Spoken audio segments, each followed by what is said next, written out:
So people are slowly joining. We are 89 in the room now, so let's wait for another minute and then we will start because I'm sure that your time is precious. Our time is precious as well. And we have until 12:30 for a lot of statements that are very interesting, a lot of sharing about the journey of Jems.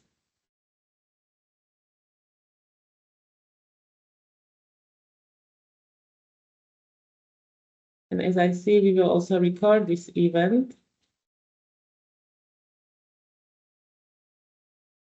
So if you don't want like to be displayed, just turn your camera off. Or if you like to be displayed, just wave and smile.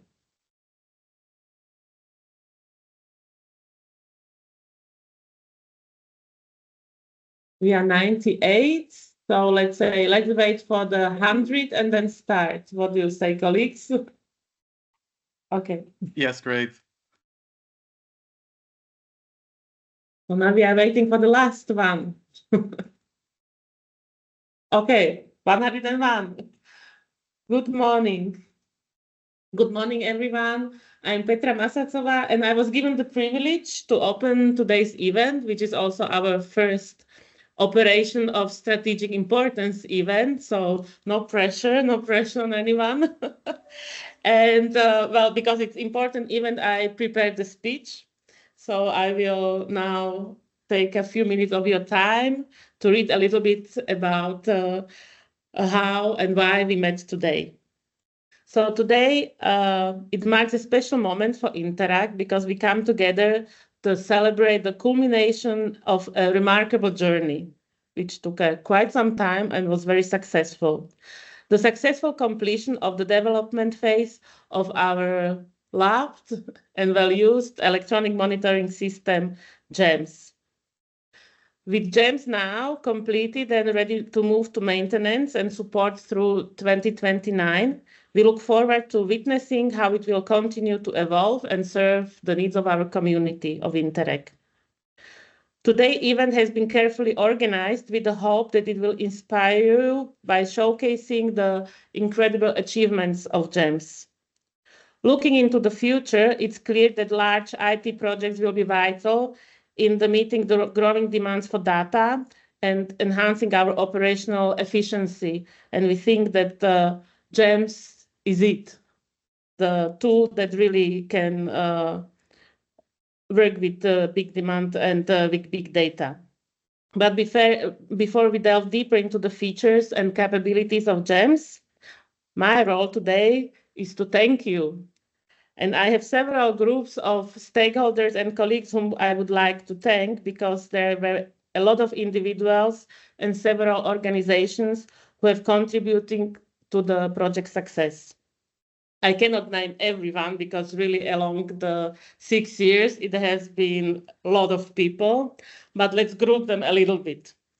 So firstly, the special acknowledgement goes to my 6 colleagues in Interact who worked most directly on Jems. Your dedication and hard work have brought us to this moment, so thank you.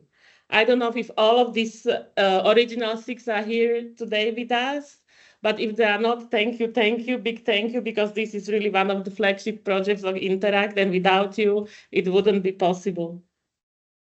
I also would like to extend my appreciation, especially to Interact Office Vienna management team. And now I will be very specific. So Ivana, hello, thank you very much. And Sheila, because your exceptional leadership and support was vital. Colleagues are working on the content, but all the administrative around, we know every managing authority, every John Secretariat knows what is behind every successful project or tool. I would also like to thank the wider Interact team because we needed desperately the specialist knowledge to build Jems. So this was very invaluable, whether it was related to state aid, building connections with other tools like Keep and Index that we use as well, or any other aspect of these very multifaceted projects.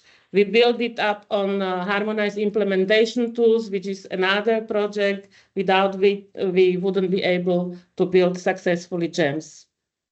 Next in my thank you line is the core group.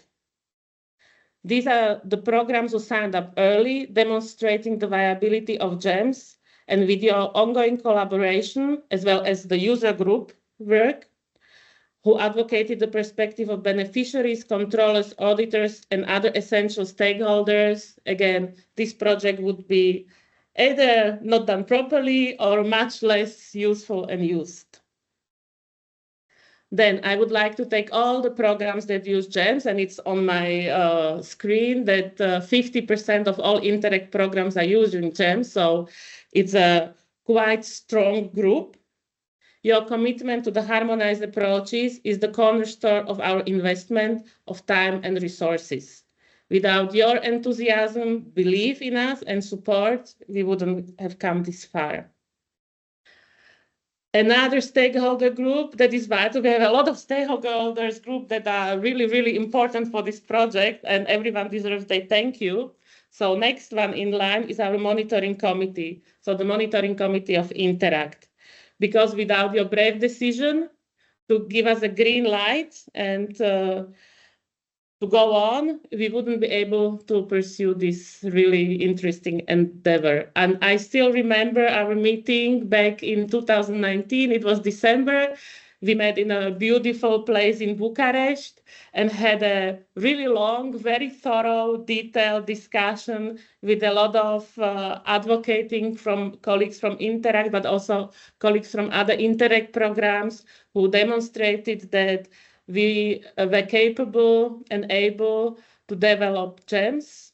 And well, voila, 5-6 years later, we are here, and your decision has been correct at that time. So this is also celebration for all our MC members who were brave enough to say yes to our proposal, which was quite daring at the time. I would also like to extend my sincere thank you to the city of Vienna, the hosting institution of Interact Office Vienna, because you were the one who are now liable and accountable for the whole system. You were willing to accept the risk as well as the burden of management and procurement of such large IT projects. Ivana and colleagues did the practical things, but you were the one who also had to sign up for the project and give it a green light from the hosting institution perspective. And I also remember when Martin Pospišil was telling me about his sleepless nights before the decision was taken. So thank you very much for this, to take the burden of such a large IT tools on your shoulders. And last but not least, I would like to thank also the colleagues from the European Commission for the support and belief that we could make it, for supporting us throughout the whole process, and also to believe that such a tool would be useful for the whole Interreg community, and also advocating for using Jems in the programs. So, well, coming to the end of my introductory speech, today we celebrate one of the most unique tools of Interact. You know, we have many, but Jems is really special also for us. And today, during this event, we will showcase what was achieved with Jems, with some testimonials and really on the spot and to the point contributions. But this event also serves as a big thank you to all stakeholders who have contributed to this process. Some of them I mentioned, some of them maybe I didn't, but nevertheless, the thank you goes to all of you, because without you, we wouldn't be here today. So today and together, we are celebrating something very special, and we celebrate it together. And this is also a very important part of Interreg community, that not only we can work hard together, but we also can celebrate together. And this is something that is very close to my heart. And without further ado, let's dive into the content of today's meeting, and I will pass the floor to our colleague from European Commission, Oana Dorden. Oana, the floor is yours. Thank you very much, Petra. Thank you very much to all, and good morning. My name is Oana Dordan, and I recently joined the Unit D1 as Deputy Head of Unit tomorrow. And what can be nicer for me than to start my new job with a celebration here today? As Petra said, we are working all hard on a lot of issues, and sometimes we forgot to celebrate. So that's why it's very important to acknowledge our achievements and to celebrate it.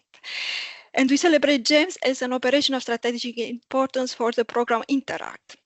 And if you allow me, I will take some seconds to tell to you why operations of strategic importance are important for the Commission.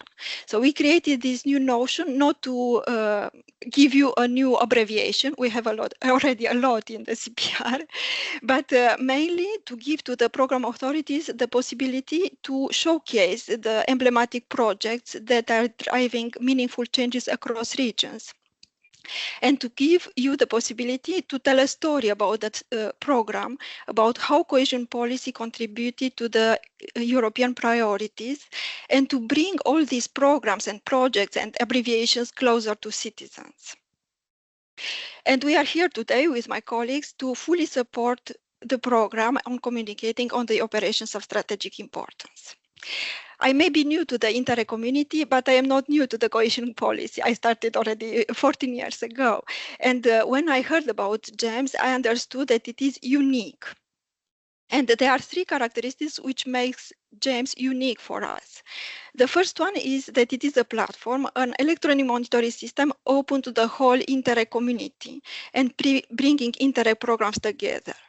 Imagine that we could have started this programming period with 86 different monitoring systems and approaches. It would have been very, very difficult for you, but also for us.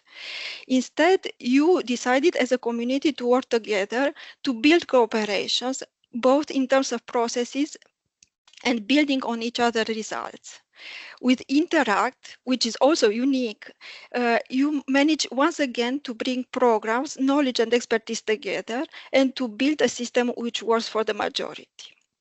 The second characteristic which makes Jems unique for us is that you did all this without having a mandatory requirement in the CPR. You believed in it, and despite all the difficulties, the sleepless nights, as Petra mentioned, and all the unexpected situations, you managed to find the good compromises with the programs and to make a system that works for the majority. From the Commission perspective, we strongly support the simplifications achieved through Jems and through this harmonized platform. And this is very important to keep it simple because we are living in a world which is more and more complex, where we have different fields to report. We have new terminologies which are interpreted differently by each of us. And it is important to have this system which is needed for the Interreg community and works for most. The third element which makes the Jems unique is that you made it a financial success story. So you saved money doing this tool, and with this money you can do other projects which are important for the citizens. You didn't save only money, you save also time because you didn't duplicate efforts and you didn't reinvent the wheel. You built up on what was existing and you made it better for all of you. I am very happy to be here today and I am looking forward to listen to the story of Jems and to see from the discussion how you arrived to this achievement and what are the lessons learned for the future. Thank you very much to all and looking forward to the discussion. Thank you. Thank you, Oana. Thank you, Petra. Good morning, first of all. My name is José Almeida. I think you already highlighted some interesting facts, but it's part of the script as well. We will highlight them again. I will start with my background. I guess you can read it. If you cannot, I will read it exactly to you. It says 50% plus of the programs use Jems. So to be more accurate, in the whole total of the 86 programs, 48 programs use Jems. Put it simply, majority of Interreg use Jems. Yeah, that's the first fact. I will ask now my colleague Peter to jump for the second fact. Please, Peter. Yes, so besides that more than 50% are using Jems of all the Interreg programs, we have also estimated that Jems has saved 15.3 million euros in development cost. So how did we come up with this figure?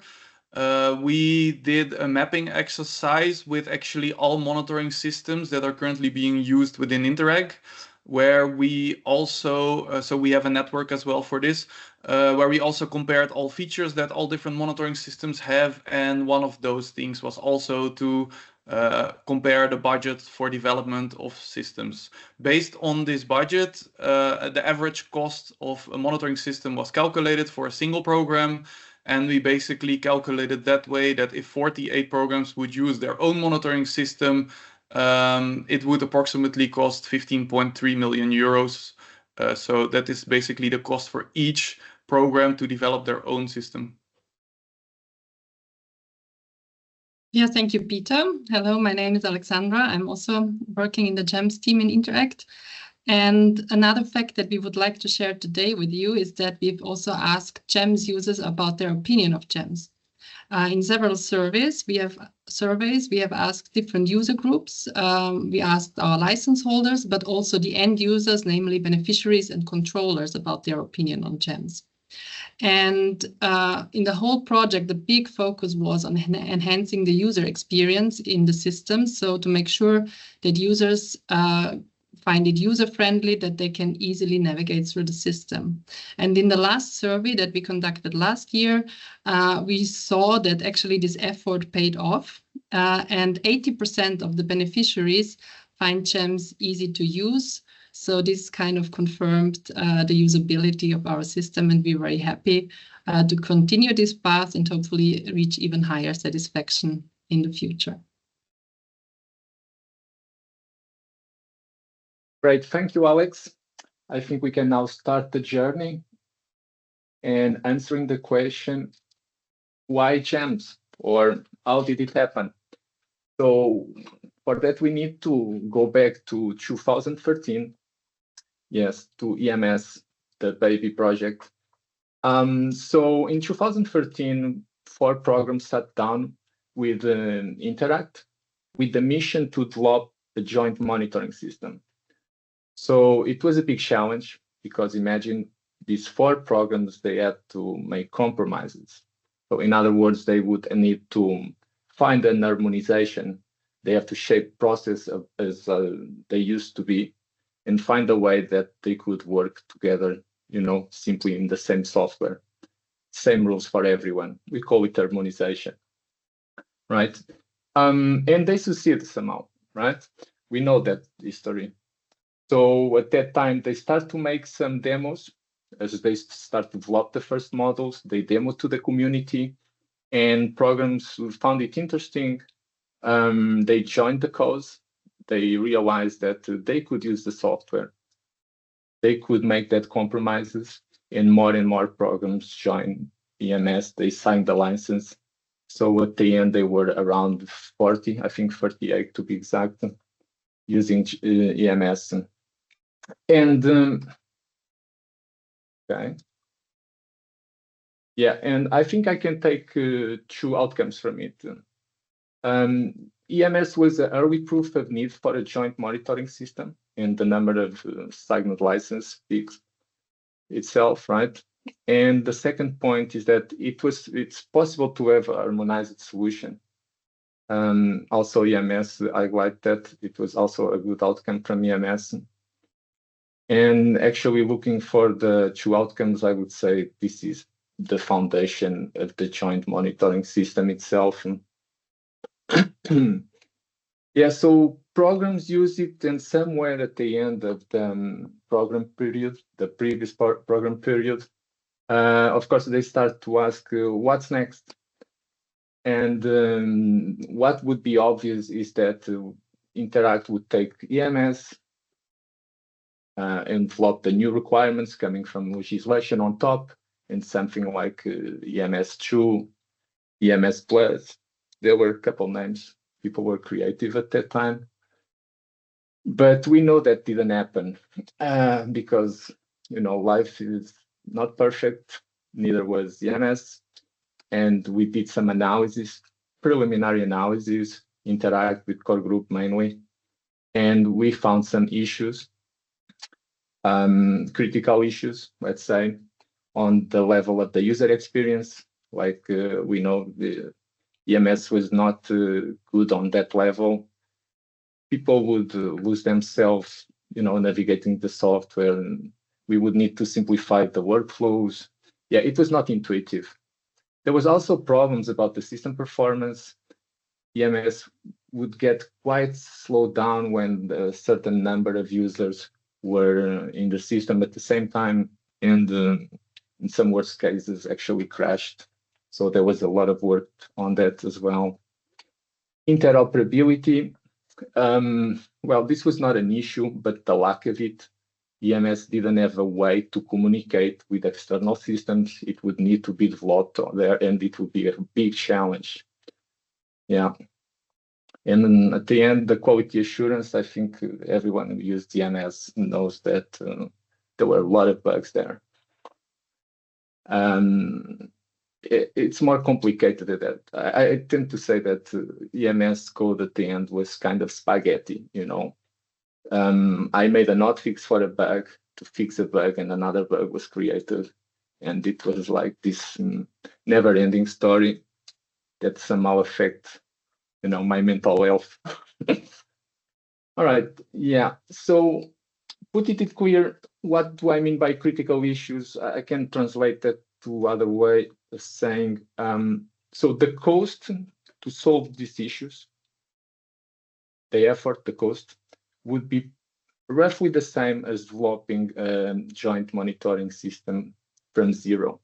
And this is before the new requirements, because actually with the new requirements, we would also be pushed for a new joint monitoring system from zero. And when we talk about from zero, we talk about Jems. That's exactly the story of Jems. The idea of Jems at this point, because at this point was nothing more than an idea. Even though programs like the idea, they kind of start to screaming silently screaming for the software itself.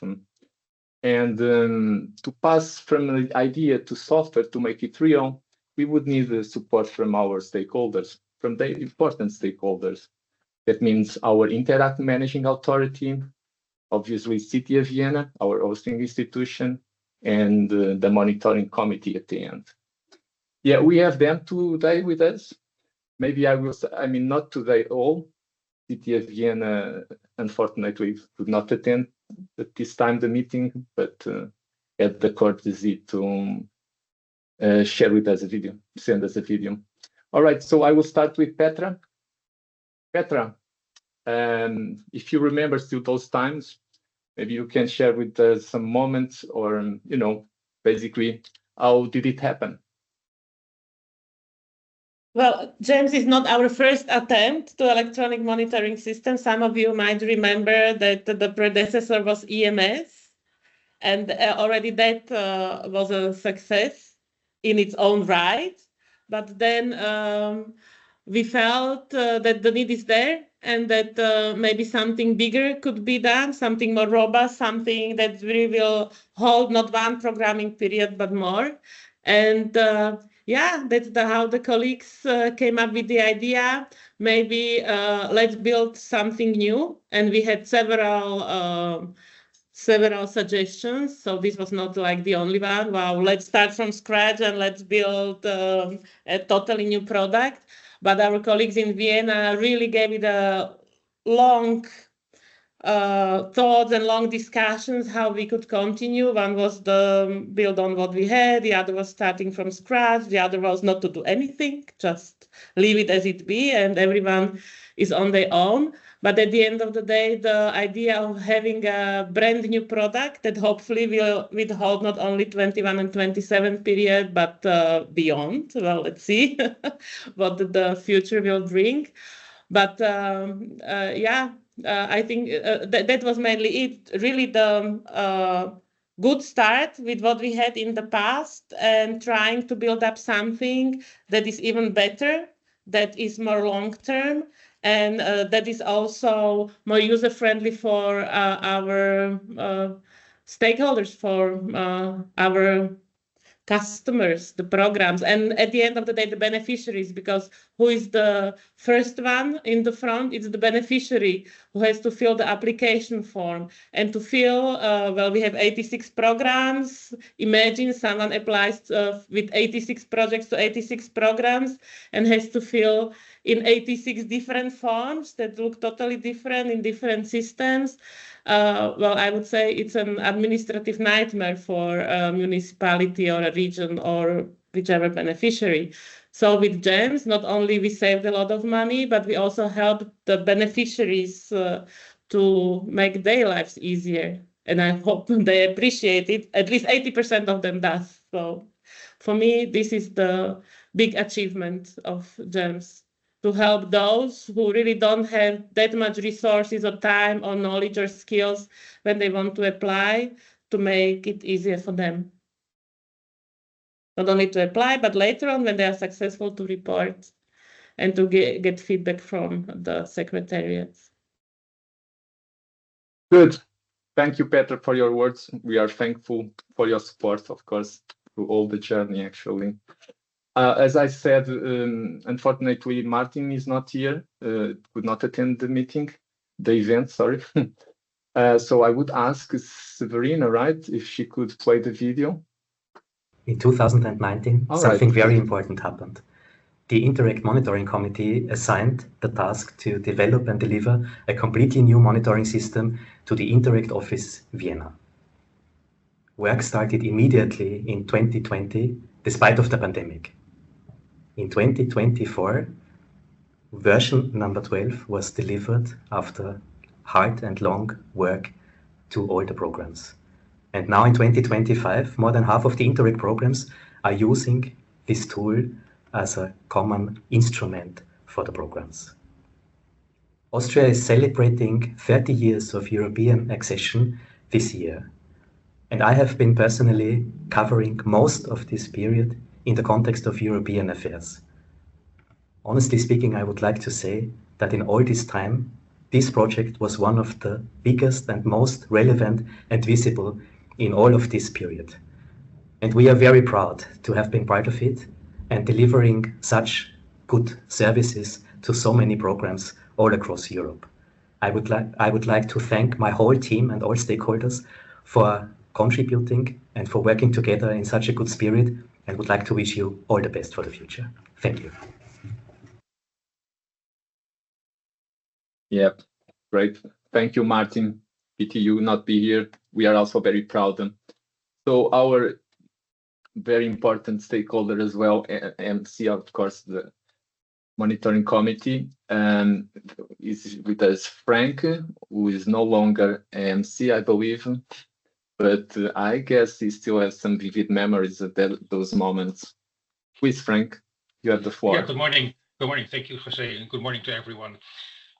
We already heard that the previous version EMS was a successful program that we wanted to continue in some way, but there were, as someone mentioned already, many changes in the new regulations at that time, and wishes to tweak the EMS, of course. So we needed a new EMS, and that became Jems, but it was much more development work as such compared to EMS. There was by that time more demand for IT specialists. There was inflation, so all in all, this was much more expensive than the EMS that we had before, and the budget, the anticipated budget, was about a quarter of the Interreg budget in total. So that is quite a lot. And another complication was that the city of Vienna, who strongly supported continuing with Jems, did not want to fully guarantee the financial risks anymore. And the other member states thought it was very fair, but we did need a solution to cover that. So this led to many and long discussions in the MC, because the question is, of course, is such a big investment justified? Suppose that things go wrong, what would then be the consequences for the rest of the delivery of the program and for the position of the employees in the program? And at the same time, there was pressure from programs to continue development. I think Petra already mentioned it a few minutes ago. A representation of several programs came to the monitoring committee to have their voices heard. And at that time, to be honest, I personally thought this was a bit weird between apostrophes, because we always say we don't want any lobbying from projects to the programs. So this was special.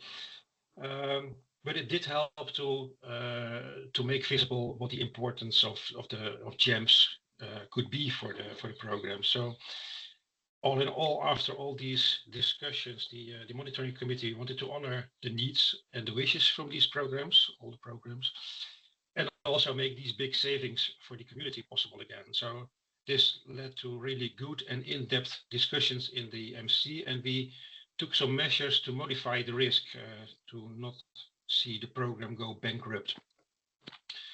The installed a steering committee with some member states representing the MC in this committee, but also technical specialists, etc. We got updates on the budget, the content development, and the personnel flow in each MC. The team adopted an agile development system, so they could adjust to wishes and changes in a very short notice. They developed no regret packages, which meant that even if we had to stop the further development, what already had been developed would still be useful anyway. So any custom changes additional to the program, that would be paid, additional to GEMS, that would be paid for by the programs themselves who are using it. And a maximum amount of risk for the member states was identified. This is what I remember from the measures that we took. And if there are other member state representatives around, I think feel free to join, to have them to add those, but that's up to the organization, of course. But to summarize, I think it was good that we were at 15 million for the program altogether. We achieved harmonization for the projects.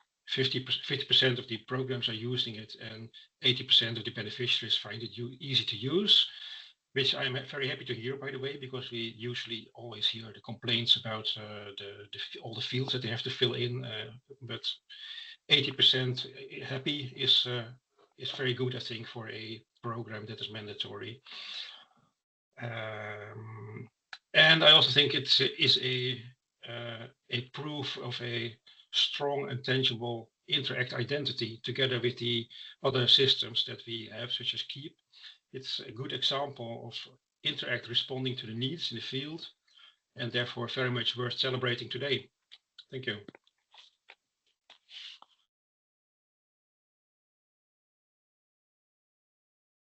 Thank you. I think Ivana also wants to say some words. Well, I wanted to basically close down the story about how we started. Yes. Just the first phase. Thank you all, Petra, Frank, Martin, and Video, for telling us about your side of the journey. I will tell you also from our side, from Vienna, how it looked like, just examples of the sleepless nights that our team in the preparation phase used to stay until midnight, in some cases before deadlines even. I remember once we were leaving office at 3:30 in the morning. So that is how much dedication was there to prepare. And what Frank, you said, it was strange in a monitoring committee meeting about possible lobbying. I saw it as actually as a wonderful example of partnership, because programs came to our monitoring committee to present how much they actually wanted this project. And I can tell you, one thing is presenting, but what I found back then in Bucharest exceptionally wonderful in this project was that not only did they present it, but they were standing together with us and our team in front of our monitoring committee, answering all the questions for, I think, about an hour and a half, maybe even 2 hours. So that was a hard application process. But definitely, as you heard, project that delivered. And I won't now repeat all the thank yous. We heard them before.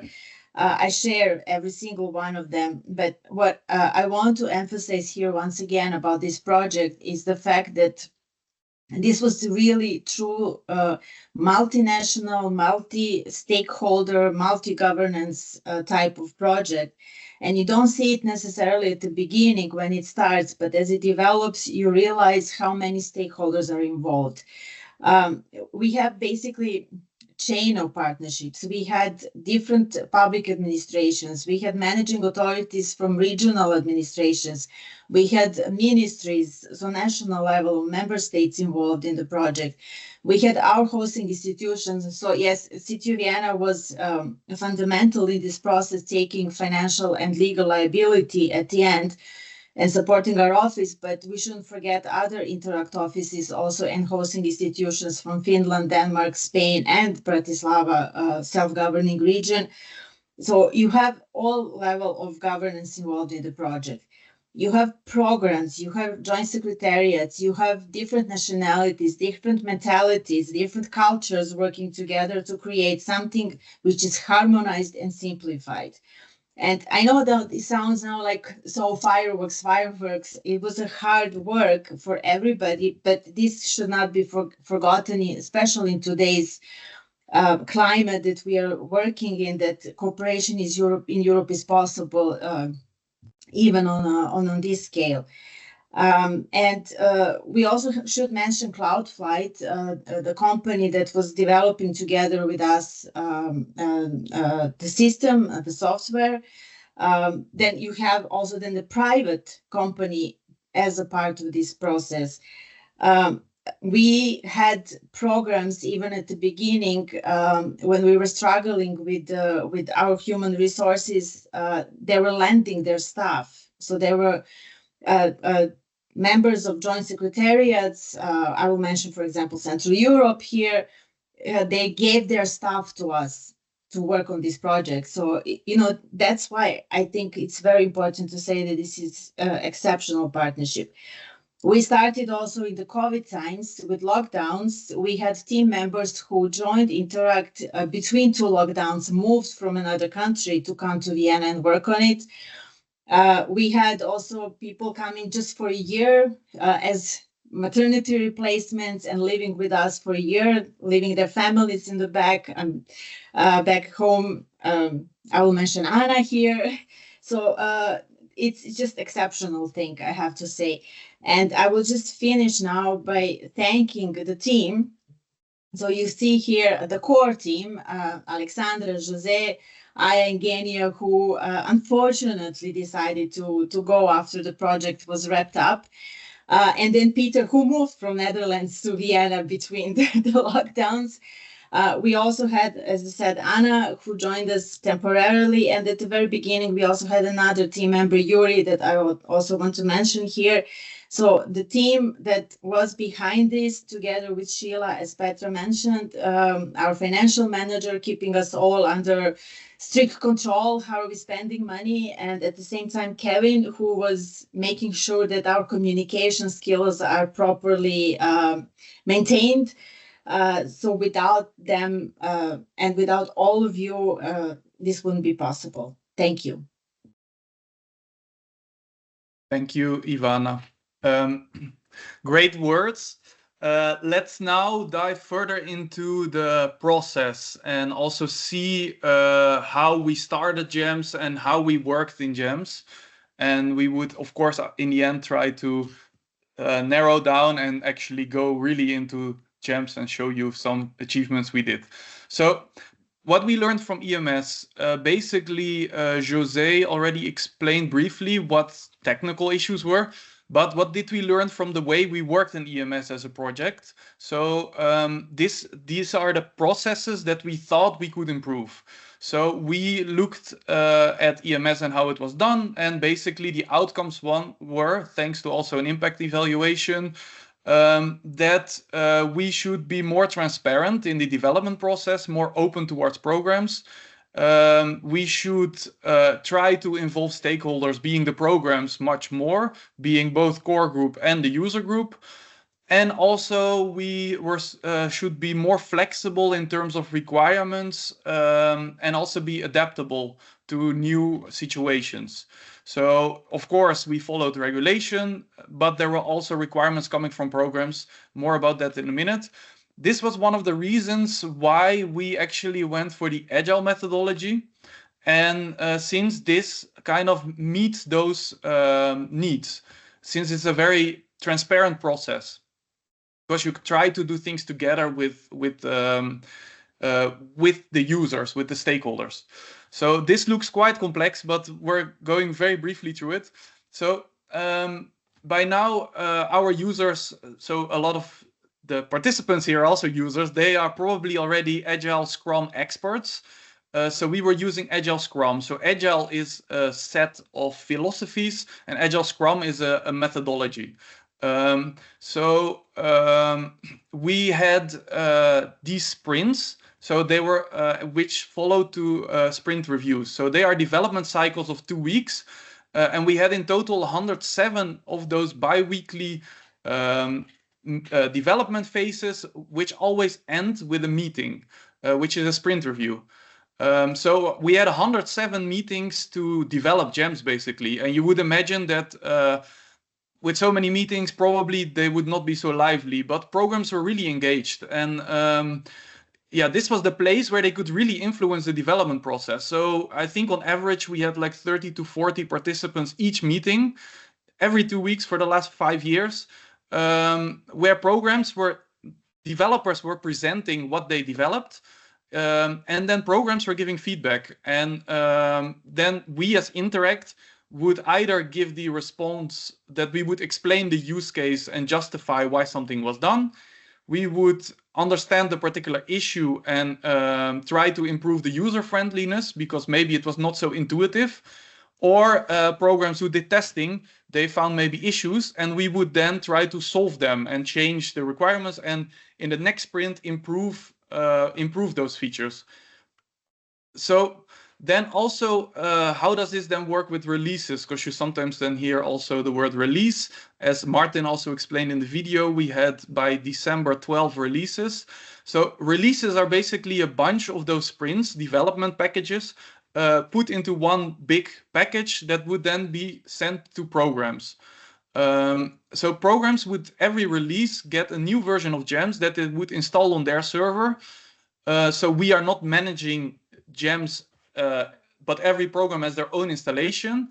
And yeah, we basically, with those releases, also had more or less 2 weeks of full-time internal testing with the developers, testing with core group, to make sure that quality was also proper and that everything worked properly. So then briefly about requirements. So how did we work with requirements? So there were several things we were following to have legal certainty. So first of all, we were following the project HIT. So HIT is the Harmonized Implementation Tools, a project from Interreg. And they produced also templates that were harmonized by 27 programs. Those programs agreed on the way fields in the application form should look, and how other templates throughout the workflow of a program lifecycle should work. And we implemented those templates and made sure also that you could use them.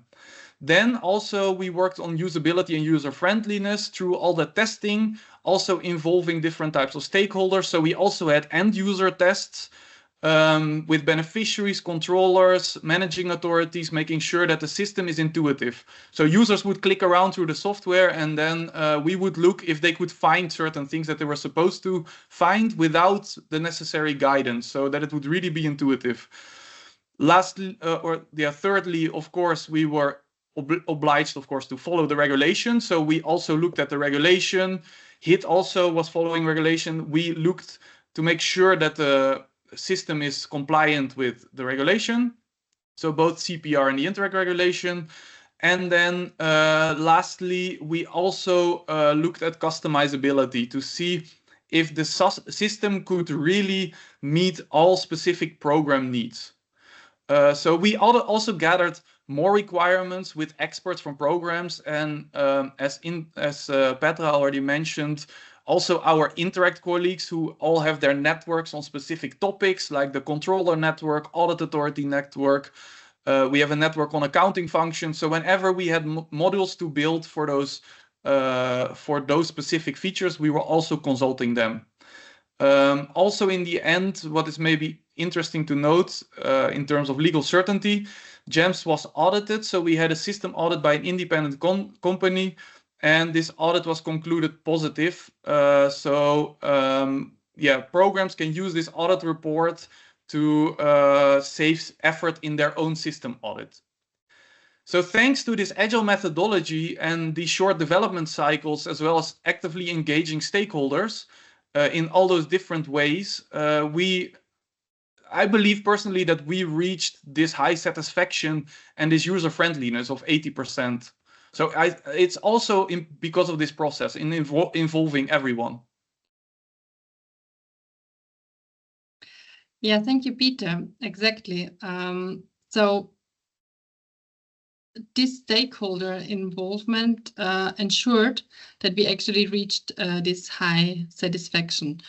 And we did a lot of effort in stakeholder engagement. So the Interreg programs, as we heard, were engaged throughout the whole process.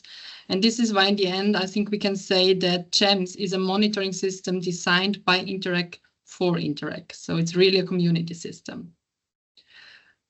For the next slide, please. One of the main lessons learned from EMS was that the project structure with a core group and the user group worked quite well to ensure this stakeholder involvement. So even before the project was actually approved, we established a core group for the new monitoring system, which in the end was called Jems. And in this core group, we have 7 programs who really dedicated a lot of time and a lot of effort to support Interreg in the development of Jems. The core group had specific tasks. The main task to mention was actually that they were involved in the definition of requirements, as well as in prioritizing the features and in the release planning. So this was really important. And in this function, the core group didn't represent only their own program, but they were representing the whole Interreg community, making sure that we think of all the different needs of bigger programs, smaller programs, of the different Interreg strands. So to make sure that programs also with fewer resources can make use of the system. So this is why they were very important in this definition of requirements and also in the planning and prioritization of features. As well, they helped us in testing Jems. So we had 10 test days with the core group, and this ensured that the features were actually tested by those who are using the system. So this really helped us to see flaws in usability, or also see where features were actually not meeting all the requirements before we released them, and ensured the high quality of all the releases. And finally, the core group also had an ambassador role. This was quite important because they helped us communicate about Jems, and they were also exchanging with the other programs, providing mutual support. So often programs helped each other to solve some issues, to find solutions for certain workflows. And in some cases, the core group members even established national networks where they were working together with the programs and actually collecting also feedback from all the programs in their country. We have one example from Italy, where our core group member, South Adriatic program, established such a national network. And we would like to hear from Fabrizio about his experience in the core group and in this network. Please, Fabrizio. Good morning, everyone, and thank you for the floor. Today, I would like to spend only a few minutes to tell you a story. The story of a beautiful ongoing journey that put the basis for the creation of a network of territorial cooperation programs, a network based on people. Yes, it is established that the success of a journey is due to the commitment and desire for improvement that each person involved has put into action. starting from the Interreg group that guided us into the process of creating GEMS through an agile and innovative models and tools.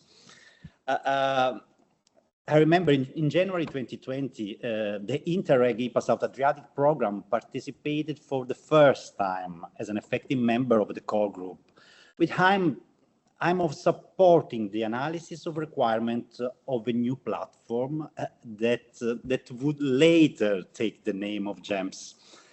Then in the following months, thanks also to several informal meetings with Italian authority, the need to adopt a common tool for all Italian programs emerged. And day by day, 9 programs with managing authority in different regions from the north and from the south of Italy have been gradually involved. South Adriatic, Italy, Croatia, Italy, Slovenia, Adrian, Italy, Switzerland, Italy, France, Maritime, NextMed, Italy, Malta, Italy, Tunisia.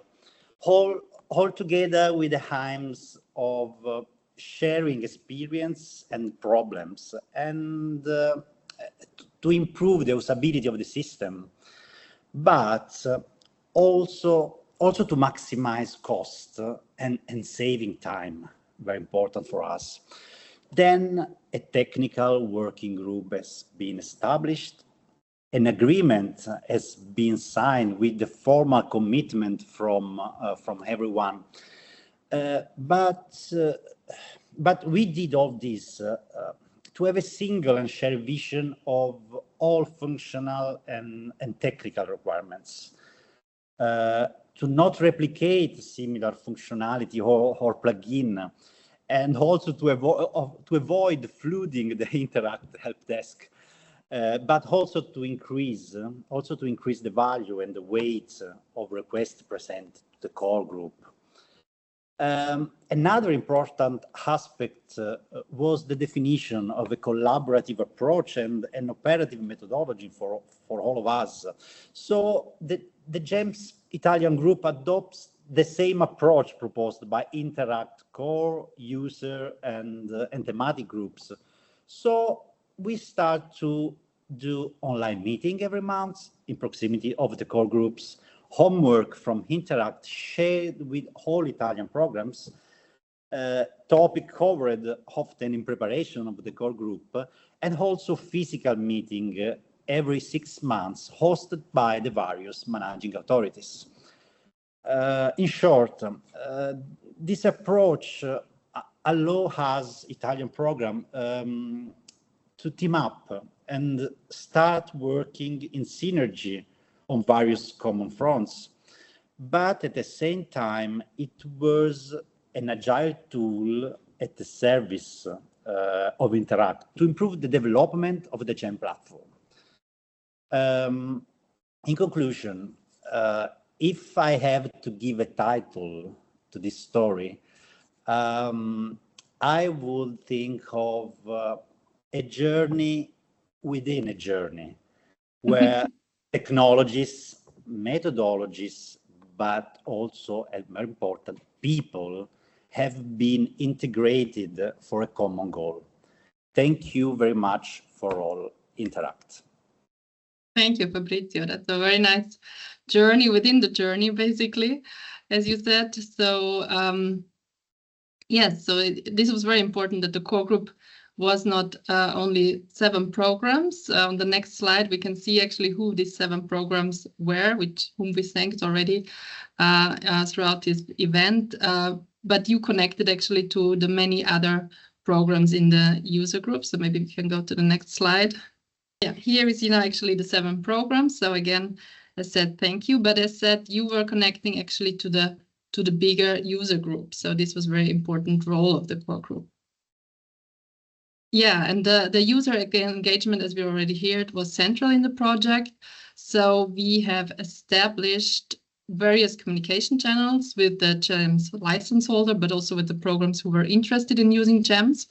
So basically, for us, it was very important to receive the feedback and the ideas from the users as early as possible in the project. So these 107 sprint reviews meetings really helped us to get feedback early from the users, as Peter already explained. Then we created a help desk where programs could submit their bugs that they found, their questions and ideas for improvement of the system.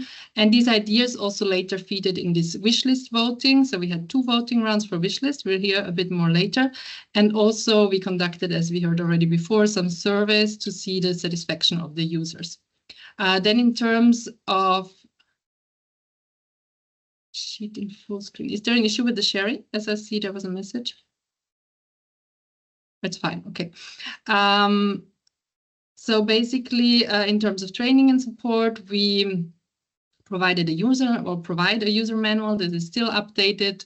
Then we provide video tutorials. We have, as at the help desk, and also we had already quite some training events, and we'll have more training materials in the future also. And besides this support, one important aspect is also, as already mentioned several times, this community aspect between the programs. So we have an online community where programs can support each other, ask questions and answer to each other.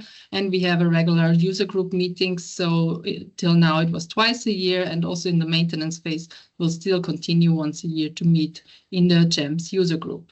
So this is quite important aspect. And another thing that is maybe very unique for Jems, as it's used by so many programs, we wanted to make it possible that programs also add their own developments to Jems, because some programs have specific needs, very specific settings. And Jems is basically based on the license. Programs get an installation package and install it on their own servers, so they can also add own plugins. So we made a lot of places where programs can add smaller features for themselves, but the license also allows to build even core features on top of Jems. So many programs engaged in sharing plugins, developing it for the whole community, so then sharing it in the cloud, so also other programs could use it.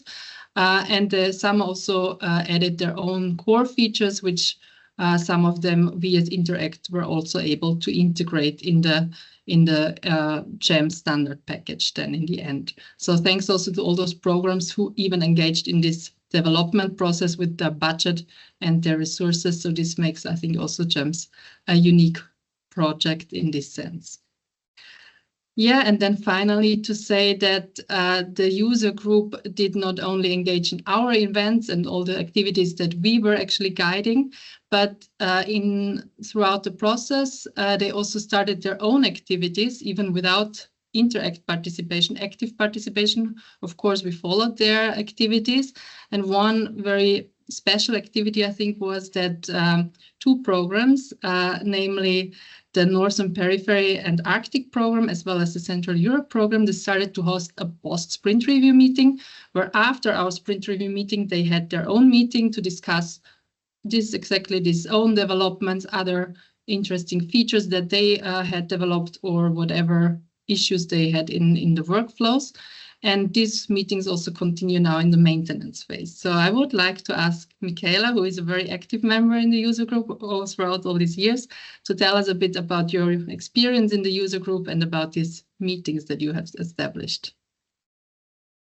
Thank you, Alex. And I will use just 10 seconds to say that all the kind words and all the thank yous that have been said so far are fully deserved and beyond.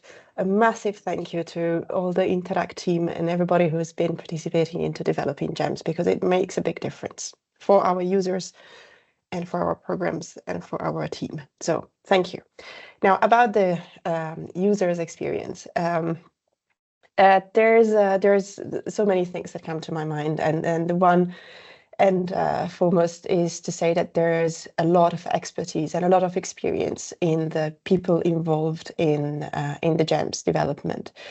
We come from many years working with Interreg. We knew EMS. We knew that we work in different ways, but we also knew that we needed to change a little bit the mindset and move on from the 1420 to the 2127. Jems was maybe forcing us a little bit into that. Heat was also forcing us a little bit into that. So it was necessary to, oh, nice landscape, to tap into each other's knowledge and expertise to come up with what we all had really at heart to offer the best possible monitoring system to our beneficiaries. Something that works efficiently, something that works smoothly, something that doesn't make people waste their time and think, oh, hell. So we all were really committed. We already had the same vision for such a good monitoring system, and we were all ready to put our heads down together to learn from each other and to find solutions and to feedback, to interact in the way that they needed us to feedback. Because as you have seen, it was quite a structured environment, sprint, agile, all of that needed to be learned from scratch. And then when eventually it clicked that it was necessary that we feedback at the right time with the specific feedback that we needed, then it made complete sense that we organize ourselves and that we found a moment to speak among us Jems users, and also with the help of co-representative members to understand the background of the decision. Why is this solution in this way? We used to work completely otherwise, but still it made sense. So these post-sprint meetings were very, very, very useful for clarifying doubts, for helping out each other, for shaping the needs of the programs in a way that could be received and integrated by Interreg in good time and in good order. So very valuable experience. Again, massive expertise available in this group, openness, friendliness, and community. I think this is such a good example of cooperation. We really demonstrated that we're not only talking about cooperation, we're really, really cooperating and we're really good at it. Thank you very much, Michaela. I think that was a very important point that you made, that also, of course, there had to be a willingness of programs to adapt to this harmonization, because without harmonization, this would not have been possible. So, of course, not everything was always perfectly fitting the need of each single program, because it's a community system and everybody had to make compromises and adapt a bit to this community solution. So also, yeah, an important point that you mentioned, and this spirit, I think, in the user group was really, we could really feel it, that there was really this mutual support and a really nice atmosphere also in all our events. So yeah, thank you for this. Yeah, finally, as said about this adaptability and also that not every wish could be fulfilled for every program. As said, we had collected all ideas and wishes in this help desk or in the sprint review meetings. But in the core development phase until 2024, we really had to focus on to deliver the minimum requirements, so all the features that are needed. And only in the last year, in this additional development phase, we could actually also more look into the wishes and into the nice to haves. And in order to select which of all these wishes, because we collected more than 190 throughout the years, should be implemented, we came up with the idea to do actually a voting procedure. So all the license holder programs were invited to vote among those 190 features in 2 rounds for those which are most important for them. And with this, we could actually see best what is the most needed features and which features are really nice to have, but maybe can wait to be implemented later or potentially cannot be implemented, but really to focus the resources on those which are needed most. So yeah, with this wishlist procedure, there was a high participation of programs voting for the features. And in the end, we could implement in this last year the 35 highest voted features. So we hope with this, which came in the 11th and 12th release in autumn and in December last year, that we can really fill the gap to make the system even more user-friendly and also provide functions which could not be provided before. So we hope that the satisfaction will actually be even higher when we repeat the service in the next year. And with this, I would also like to hand over to Peter again to talk about a bit more the wider connection of Jems. Yes, thank you. So as I mentioned earlier about the figures, basically how we came up to the 15.3 million saved, this could have not been done without our IT tools and monitoring system network. So we have a monitoring system network which is hosted by Interreg, and it's a platform, Interreg, and it's a platform for programs to exchange experience. So programs present their specific solutions for certain issues, and they also get inspired by each other. There's sometimes even presentations of monitoring systems from outside the Interreg world. So the idea is really to be up to date and to learn from each other and also jointly overcome obstacles.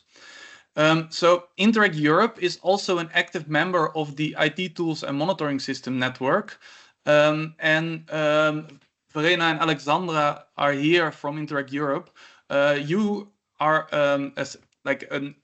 a special case, I think.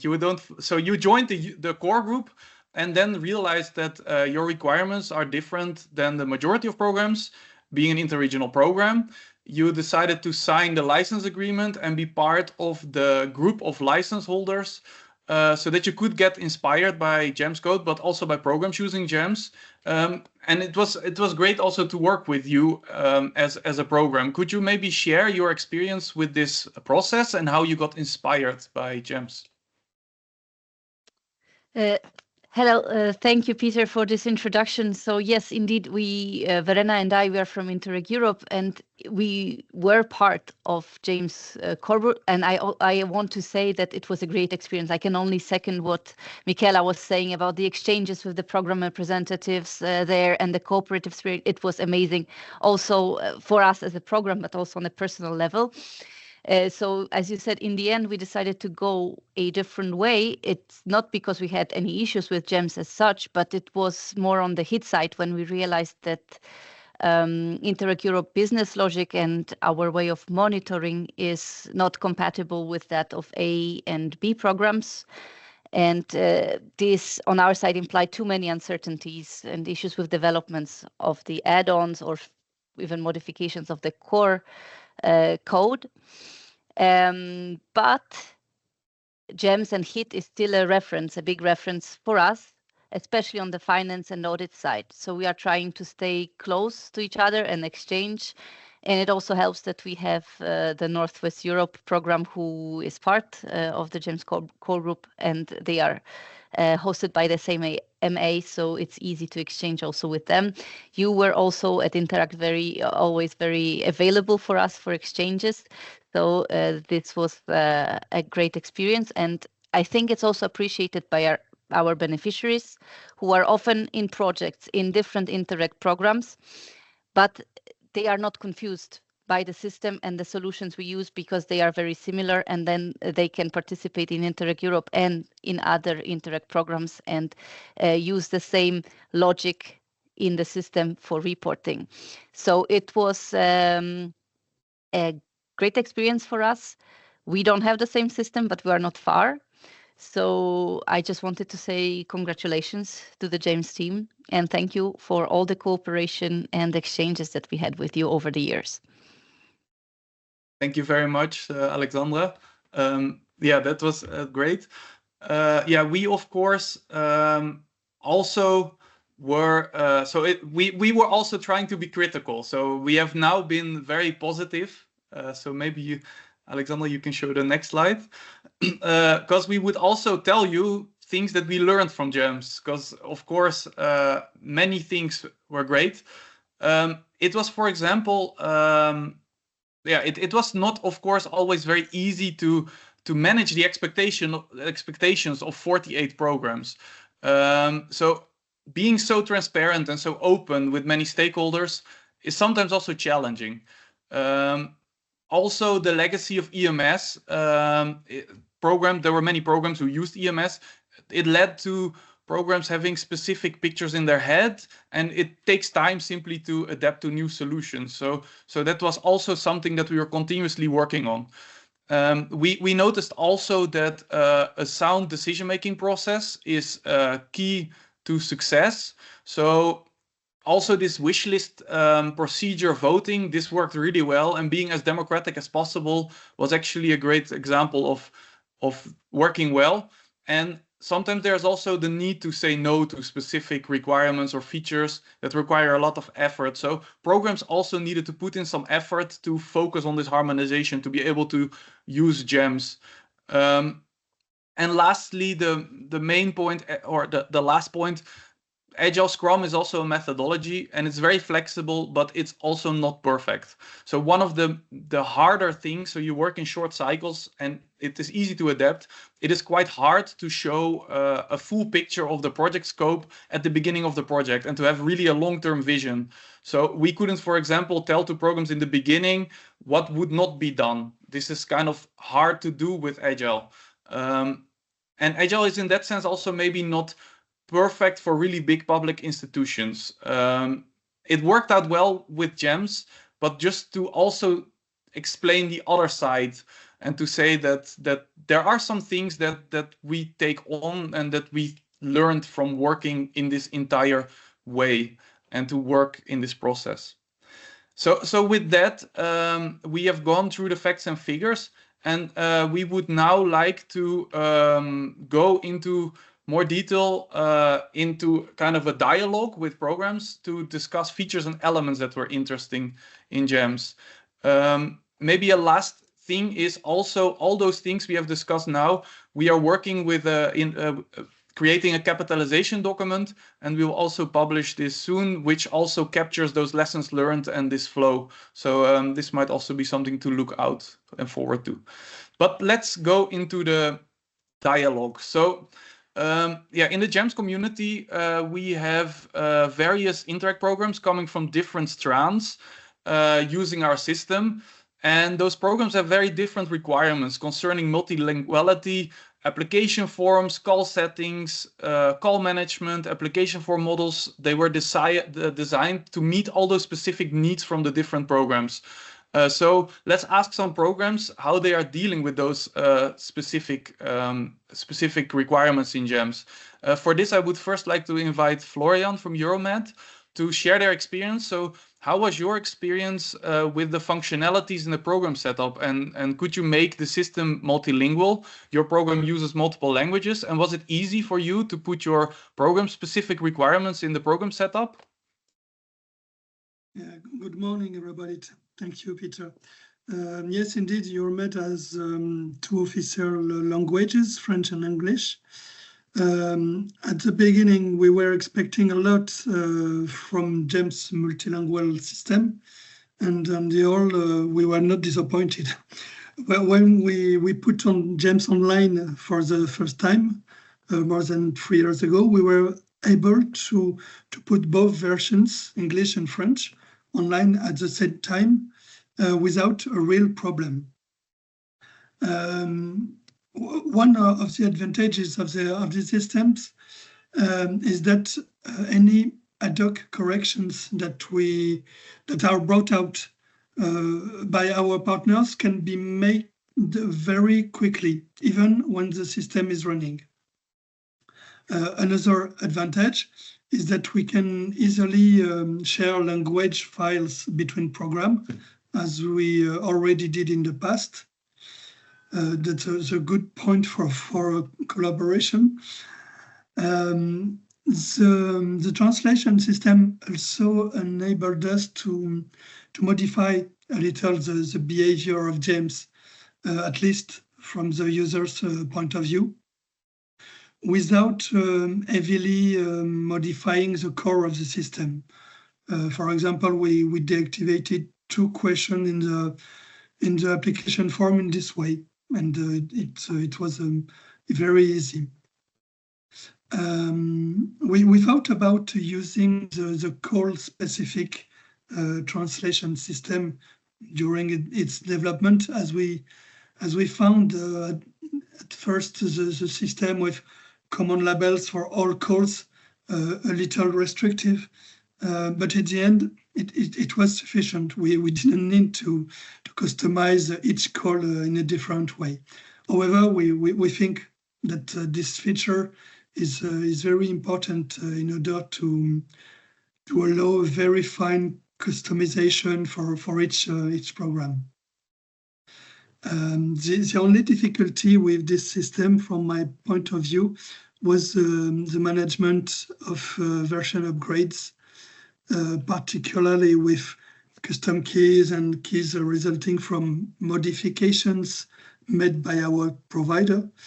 But as version updates were very punctual operation that only happened 2 or 3 times a year, it was not such a big deal either.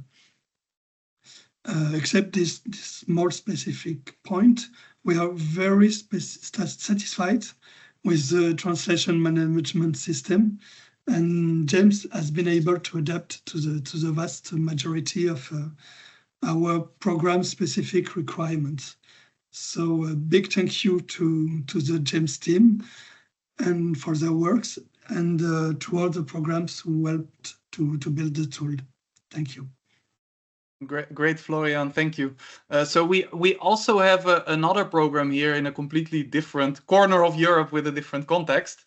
Heike is representing all the Interreg programs covering the German-Polish border. Can you maybe tell us how Jems accommodates your specific requirements? And maybe you could, maybe also something about the specific needs that your program has in terms of this call setup, program setup. Yeah, thank you, Peter. Maybe let me start with a rather not technical aspect to be able to implement Jems.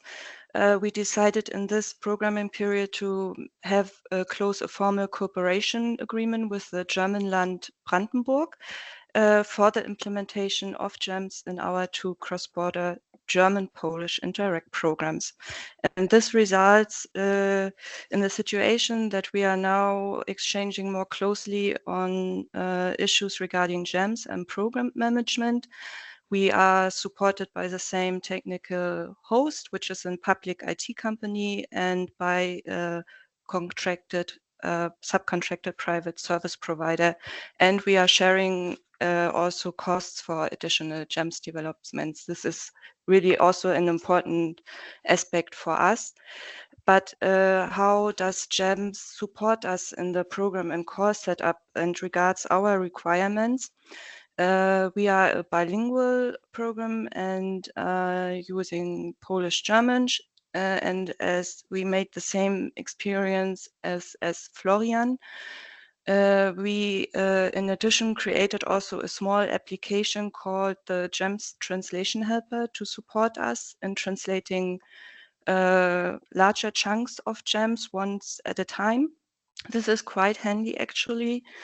And this also helps us to use harmonized wording throughout the whole Jems system, also including our program-specific funding terms. When we are looking on the program setup and configuration of the application form, we set up program-specific lump sums for preparation and closure costs, which projects then select in the application form. This is quite handy. We can also configure a call that way that project partners can build their budgets in the application form based on different budget options. So they can combine actual costs with different flat rate options.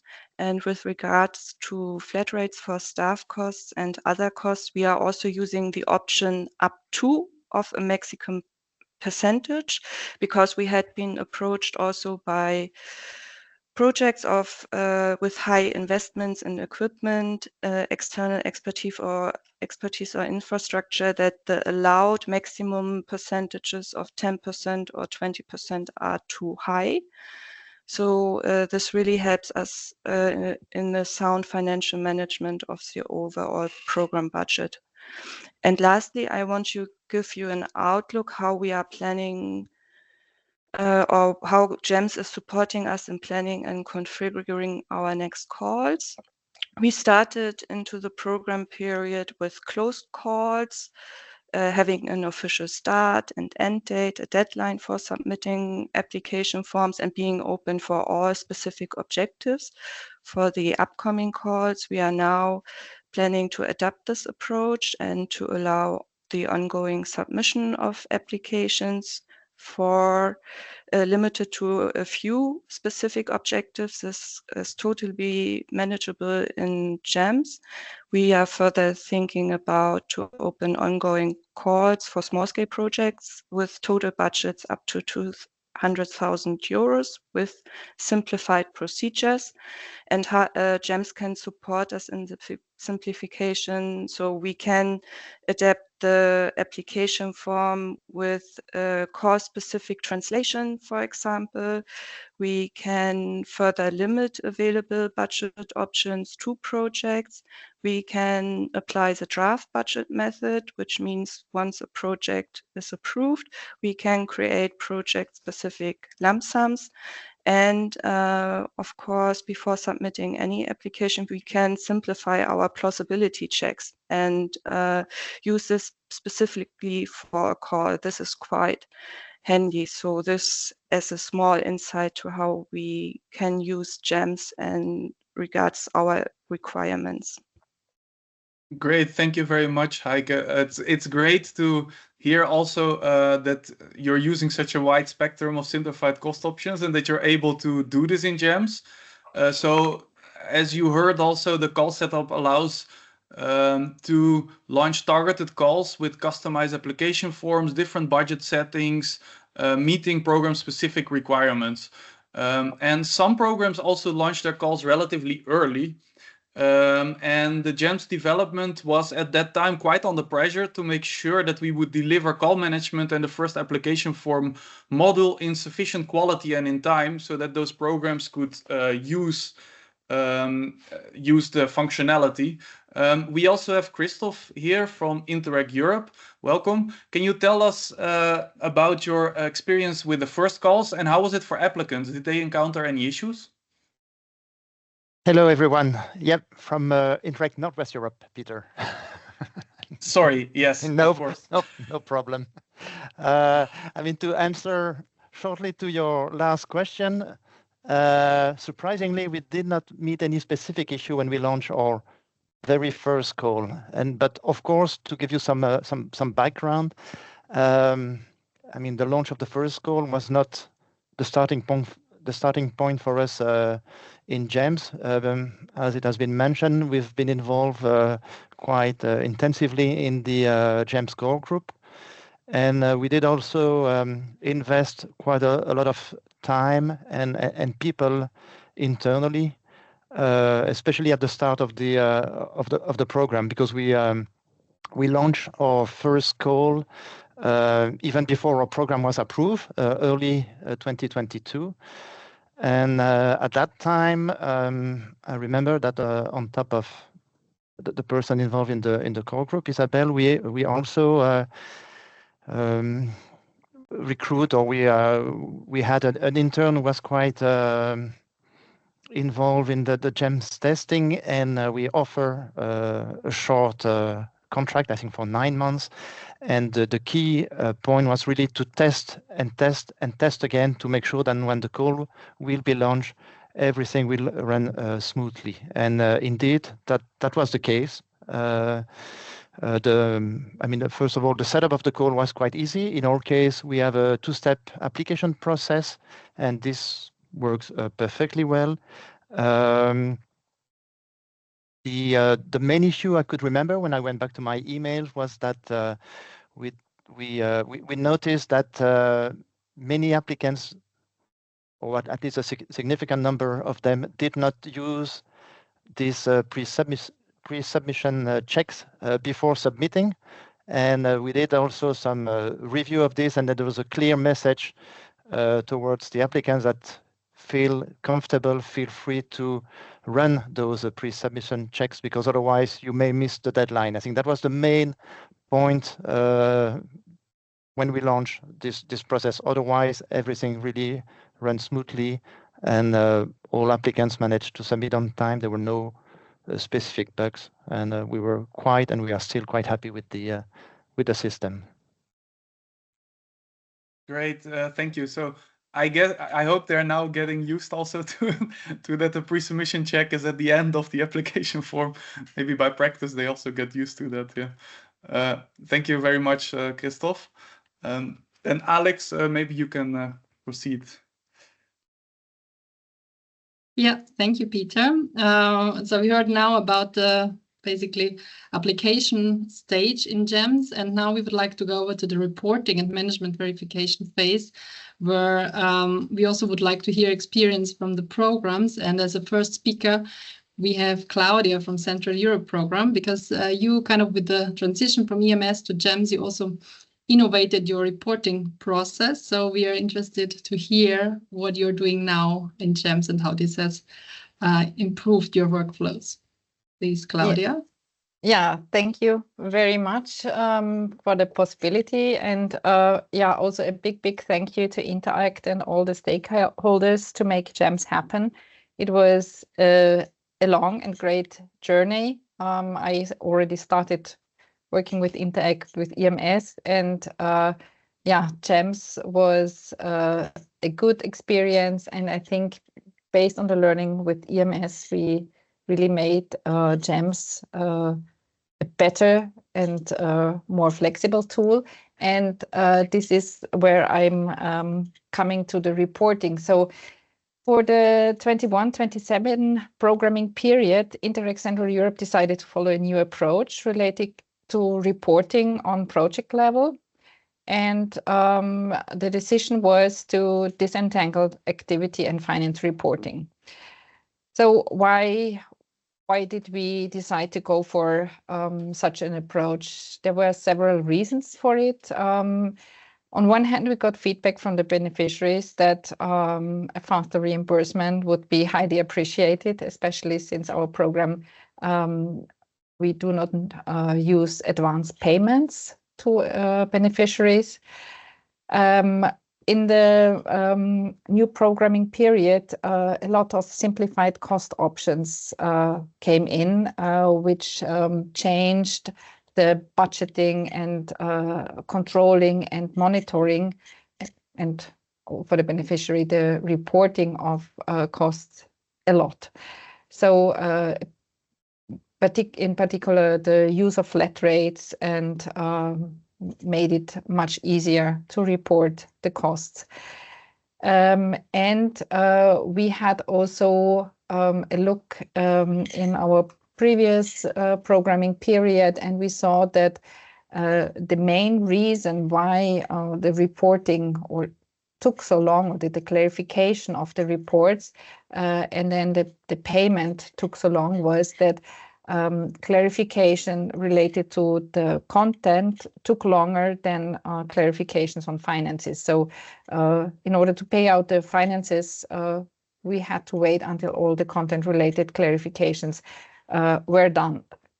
And this was slowing down the process. So when Jems was developed, it was good to see that the reporting tool allowed to customize to the program needs, and also allowed to customize in a way that the reporting on finances can be completely disentangled from the financial reporting. So we decided to have the joint finance reporting on a 6-monthly basis, while the content reporting is on a yearly basis. And Jems allows to manage the different types of reports independently, so without influencing or blocking each other. This was a key requirement for us. Yeah, so what is our experience? So we have 2 calls approved with approved projects. They are running and reporting, and the experience is that compared to approximately 84 days from report submission until payment in the past programming period, we managed to reduce to an average of 25 days for the call 1 and call 2 projects. So it's a huge speeding up. It's a reduction by about 70%. And this is because we work totally without hard copies, and this is supported by Jems. In case we need documents, then we use scanned or electronically signed documents uploaded to the system. And we managed to find a way in Jems to have an automatic issuing of the control report and certificate upon the finalization of the control work. And we do not, or the controller does not need to download the documents to sign and upload again, but it's all in the system. So this was a huge improvement. And yeah, so you might ask, so yeah, so how about the risks? So this is also something where we invested a lot. And so the disentangling of the finance and activity report on project level does not mean that when the finances are reported, they are totally apart from the activities, because the partner report includes reporting of activities on partner level. So the controller can always double check finances against activities. So this is one insurance that we have, that the costs that are reported are related to activities. And we have also introduced, we call it a continuous monitoring on project level, where we define together with the project milestones and key deliverables and outputs that are provided as soon as they are available. For the milestones, we have a timetable when those timetables should be reached, and these are the moments where we check and are in touch with the project to see how it's progressing. So also here, this is a way allowing us to reduce risks. And in addition, every second joint finance reports comes together with the activity report. So also here we have a good insurance, and it proves to be sufficient. And the good thing in Jems is that we can also customize the checks to our needs. So this tool of checklists allow us to define our checks, and we can have for the joint finance report, we have a basic check a basic checklist that is done for all the projects, and for each period and call, we come up with the sample for more detailed checks. And also this is done in the system through these additional checklists, checking on the verification of the national control documents, also a checklist on the plausibility checks.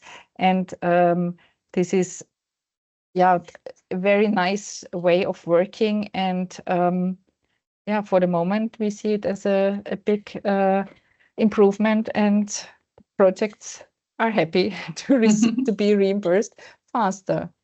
Yeah, I think that's a key message from your side, Claudia. So thank you for your insights. So very nice to hear that you could actually speed up the payment so much by using this new approach in Jems. And you talked a lot already about the management verification and control. So also where you used quite flexible way of working in Jems with different checklists and so on, because Jems offers a lot of different settings that programs can use in this verification model.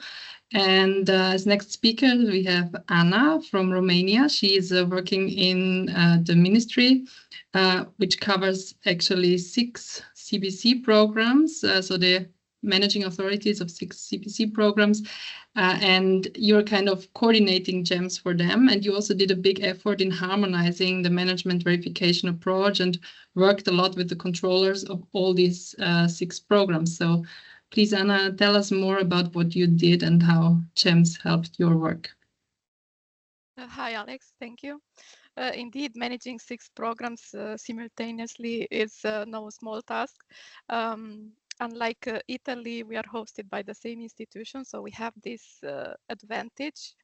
But still, there is a continuous effort to find and implement creative ways in order not to waste resources by duplicating the work, but rather to share resources across programs. And the key to achieving this is by applying harmonized or similar processes and procedures wherever possible. This is why we have a Jems unit serving all the 6 programs that decided to adopt Jems, having this in mind. However, just to put a bit of context, our 6 programs, 5 are CBC and 1 is transnational, are financed by 3 different funds, ERDF, IPA, and DTSI. They involve 11 partner countries. Some of the partner countries are involved in more than 1 program. And additionally to this, all these countries are also partner countries in several other Interreg programs. So our, as a result, controllers from Romania and from our partner countries are tasked with reviewing partner reports for multiple programs, each with their own calls for proposals, each with different rules from one call to another, and of course with different regulations across various programs. The same applies also for financial officers in the managing authority when they authorize payments. And this complexity presents a significant challenge. Our controllers and financial officers truly deserve recognition for their efforts in navigating this well, intricate landscape, let's say. They are doing an outstanding job, and they fully deserve our appreciations. What we did in Jems unit, we were entrusted with gathering the needs of all stakeholders involved in management verifications, and not only, of course, and to identify common grounds where possible. So our task was not only to gather requirements, but also to try to put a bit of prioritization in these needs together with our stakeholders, like a mini Jems community at our level here. So this meant to identify the must-haves, those critical features to ensure the workflow are running smoothly. The should-haves, the features that ease the process and reduce the administrative burden, but also the nice-to-have. So those enhancements that would improve the overall user experience for our users. Well, to approach this effectively, we started with very early consultation. It was even from the very beginning to gather lessons learned from previous programming period. And what we also did in our Jems unit was that we organized presentations of Jems sections, even at intermediary stages, in order to collect very early feedback from our users and to relate to Internet help desk or directly into the wish list that was then voted by the community, as you showed before. It was a collective effort, and we had to manage a different perspective, especially on what constitutes a must-should and a nice-to-have. But while some of the features did not make it through the wish list process, others have successfully been integrated into latest Jems versions.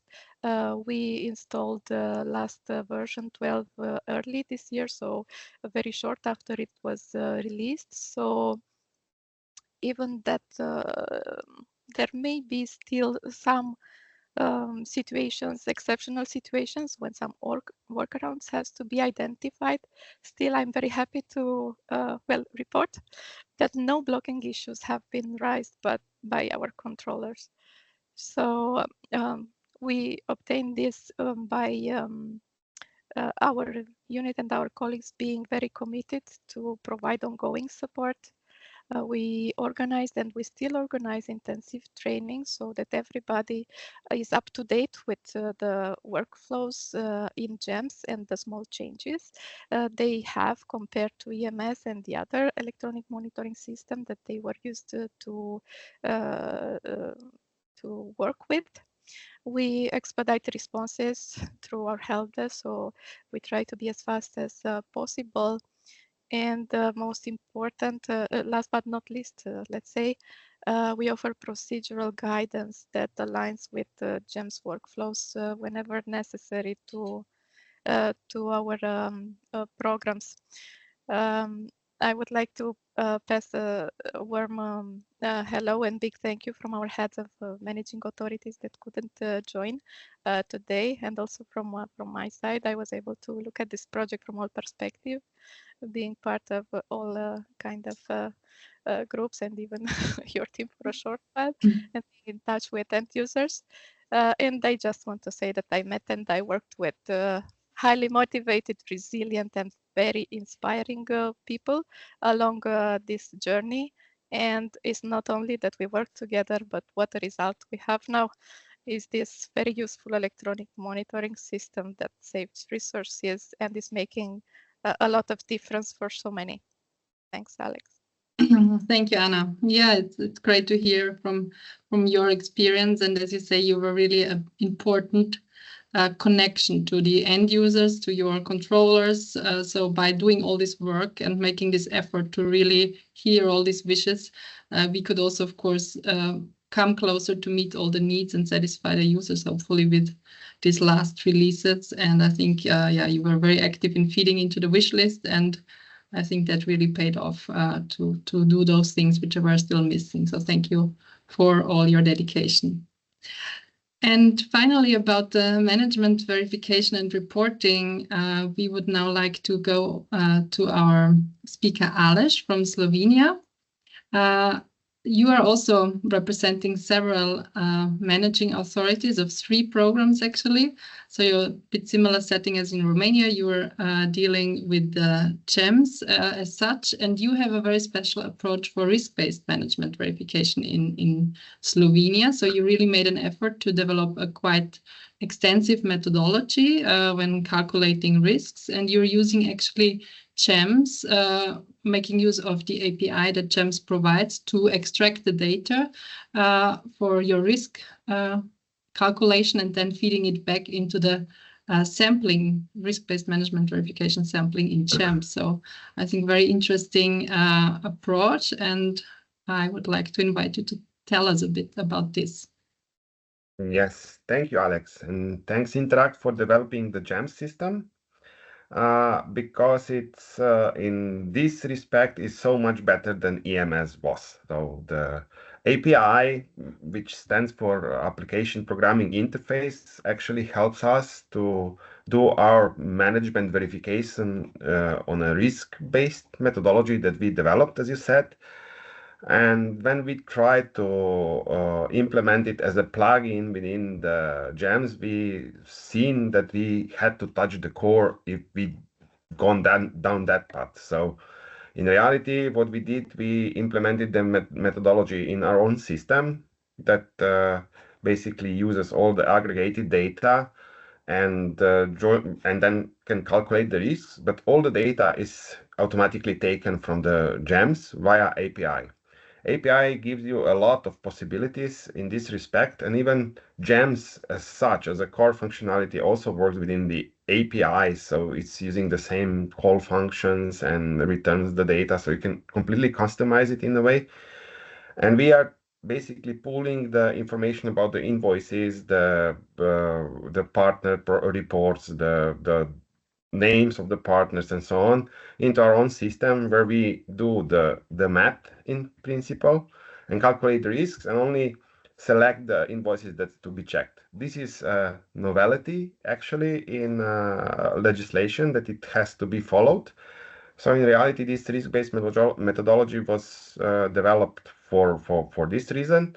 And we developed it in a way that we also wanted to save the controller's work. So based on risk, we tried to identify those potentially insecure invoices and then check them really thoroughly. And with this approach, we actually were able to reduce the checking time for the controllers for around 60%, which is significant human saving in time, so we could actually use these resources on the other task, other assignment within the office. On the other hand, we also used API to extract this management verification data also for the auditors, and on the other hand also for some of the reports that we basically did. I don't want to repeat what the others said. We basically were very much keen to be in a core group and also user group to exchange, to share what we did and also what the others did. So this community aspect really makes this this operation of strategic importance for Interact, as I would put it. So it's not only 15 million saved, as you roughly calculate it. It's even more if you calculate all these individual developments that are basically saving people's time. And as you know, people are the most costly ones. So this amount is significantly higher. So for the future, we also hope that something similar will happen and that this community does not get lost. And what I wanted to say that this exchange of the solutions is working in principle very well. Thank you, Aleš. Yeah, very interesting to hear from you, and also like others that you could save resources and that you are building on this community to exchange your solutions. So thank you for your words. And yeah, we'll see about the future, but for sure during the maintenance phase, we will still keep up this community. So of course, programs are continuing to develop things, and I think this is also will be exchanged also throughout the next years. So with this, I hand over, thank you, to José. Yeah, thank you, Aleš.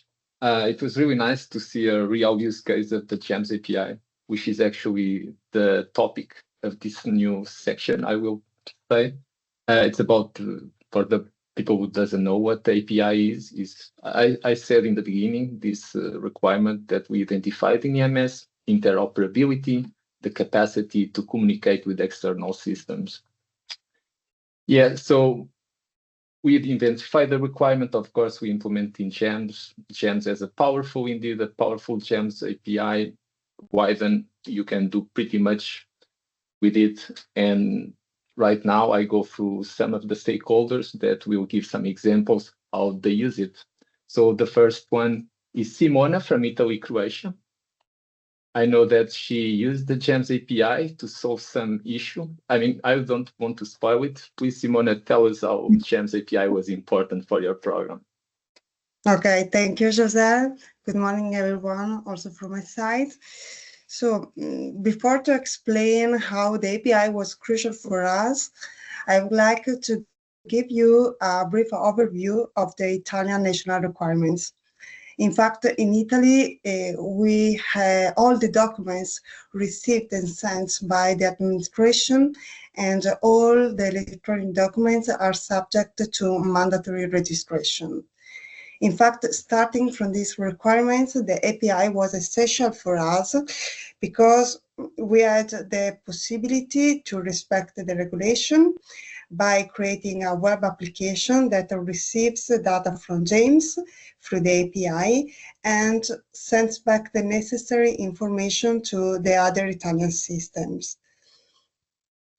For Italy-Croatia program, one of the strengths of Jems is the possibility of using all the information recorded in Jems, through the API.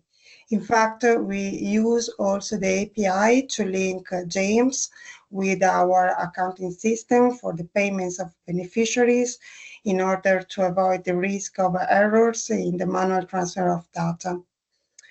Today, the Italian community that Fabrizio mentioned before are working to develop a plugin that, again, with the use of the API, will transmit the information to the Italian Ministry of Economy and Finance that is in charge of monitoring the public investment and funds received within the cohesion policy.